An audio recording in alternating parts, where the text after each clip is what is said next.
Indirectly elected থাকে। তার কারণ এই যে নমিনেটেড যে সদস্যদের সংখ্যাটা রাখা হয়েছিল কটা, 93টা, এখান থেকে কেউ যায়নি।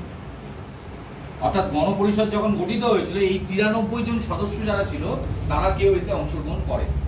তার মানে যদি তোমাকে প্রশ্ন করে যে গণপরিষদের যে কজন সদস্য যুক্ত হয়েছিল তারা সবাই কি ছিল, ইনডাইরেক্টলি ইলেক্টেড। কিন্তু প্রভিশন কি রাখা হয়েছিল যে তারা ইনডাইরেক্টলি ইলেক্টেড হবে এবং নমিনেটেড হবে। কথাটা আমি বুঝাতে পেরেছি? তাহলে গণপরিষদের যে কজন সদস্য যুক্ত হয়েছিল তারা সবাই ছিল ইনডাইরেক্টলি ইলেক্টেড। কেন নমিনেটেড এই যে দেশীয় রাজ্যগুলো থেকে যে পাঠানোর কথা বলা হয়েছিল এরা কেউ অংশগ্রহণ করে। ঠিক আছে, ক্লিয়ার? এই তুমি বলো বাবু। হ্যাঁ, চেষ্টা করো। আচ্ছা, যদি প্রশ্ন করা হয় যে ক্যাবিনেট মিশন অনুসারে কতজন সদস্যকে গণপরিষদে মনোনয়নের কথা বলা হয়েছিল, যাকে জিজ্ঞেস করেছি সে উত্তর দেবে, চেষ্টা করো।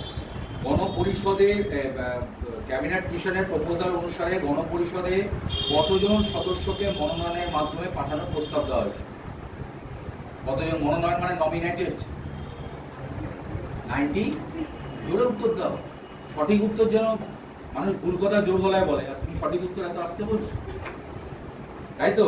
তাহলে সমস্যা হচ্ছিল কি টার্মে মনোনয়ন বুঝতে? তো সেটা বলবে তো স্যার মনোনয়ন কি জিনিস। আমি কিন্তু দুটো টার্মই ব্যবহার করেছি, নমিনেটেড অ্যান্ড মনোনয়ন। কথাটা বুঝেছো? তাহলে ক্লিয়ার হয়েছে? এবার এগাবো। তাহলে গণপরিষদে কতজন সদস্য থাকার কথা ছিল?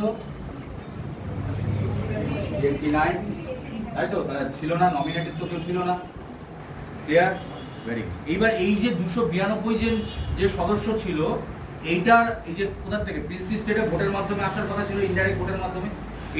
এই যে ডিভিশনটা করা হয়েছিল 292টা সিট যে রাখা হয়েছিল এটাও রাখা হয়েছিল কি ধর্মভিত্তিক, কমিউনাল। অর্থাৎ প্রত্যেকটা যে